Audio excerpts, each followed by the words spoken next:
Jonesy and Amanda. Jam Nation. From the Daily Oz, with the news that's fit to print, Gillespie is here. Hello, hello. Can you believe we're talking about It Ends With Us again? Or I thought this was done. as I like to call it, it never, ever, ever, ever, ever ends with us.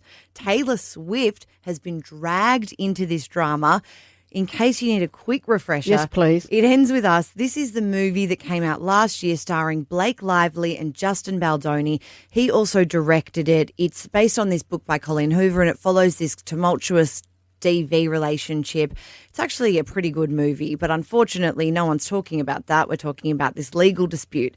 So in December 2024, Blake Lively filed this complaint, a civil complaint, suing co-star Justin Baldoni, alleging sexual harassment and a hostile work environment. Some awful stuff came out at the time about allegations about his behaviour on set.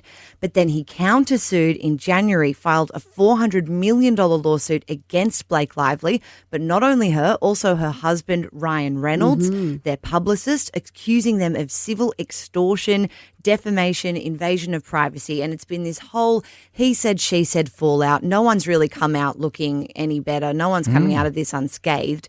But Taylor Swift's involvement had always been kind of rumoured. She's because she's a good friend of Blake Lively. She's besties with Blake Lively. She's the godmother of the three daughters of Blake Lively and Ryan Reynolds.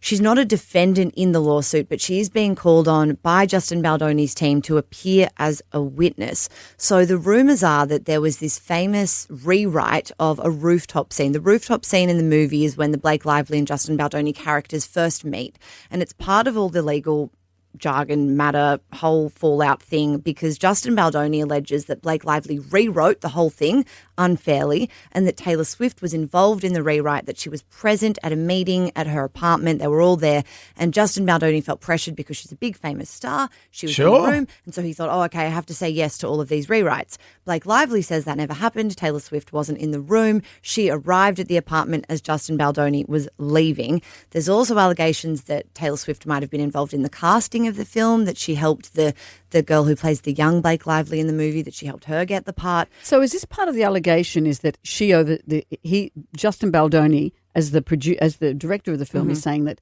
Blake Lively overstepped the mark of just being an actress in it? Yeah, and that she essentially kind of used her power and her influence to change the direction of the film, and that wasn't what she was hired to do. She was an actress, not a director on the movie. Taylor Swift isn't being accused of anything. She's just being called on to come and give her version of events about what went down. But we've got two blistering statements over the weekend from both Blake Lively's team and Taylor Swift's team. The Swift statement says that Taylor Swift never set foot on the film set of this movie. She was not involved in any casting or creative decisions. She didn't score the film. She didn't see an edit or make any notes. She didn't even see it until weeks after its public release, as she was traveling around the globe during 2023 and 24, headlining the biggest tour in history. Good alibi. Fair enough. She's got a good alibi. Blake Lively's team have said that Justin Baldoni continues to turn a case of sexual harassment and retaliation into entertainment for the tabloids, going as far as suggesting that they sell tickets to a concert venue to witness this deposition, subpoenaing Taylor Swift, a woman who's given a voice to millions all over the world. This is a very serious legal matter, not a circus. So both of those statements have this theme that, Justin Baldoni and his lawyers are trying to just peddle this as a big publicity stunt, but that it's much more serious than that there's a sexual harassment case at the centre of all of this that should see the light of day, and that this is all a big major distraction. And then this movie, has it become more and more successful because of the controversy around it? Because for me, I don't actually want to see it because of this. It's I'm the same. I wouldn't be able to see it without hearing all of this in my head. It's really unfortunate because you can't watch it without analysing the interactions between the two. And it has to be said, Blake Lively and Justin Baldoni in this movie, I think they have incredible chemistry. Because I couldn't watch that because that's not the truth. Well, it's distracting because you think, wow, you guys are pretty good actors, because we know you absolutely hate each other's guts, but in this movie you do seem quite into each other. So that is convincing.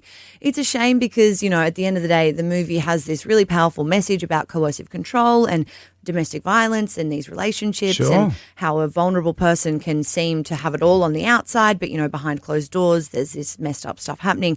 But that's, completely gone out of the conversation because we have this big Hollywood circus And no one is innocent here, I think, is my takeaway. I think everyone's done shady stuff. I don't think they're people that necessarily have the best intentions. No, maybe we just cancel. They should both cancel each other out. Yeah, well, that's what they're trying to do. It feels like they're going to go until there's nothing left.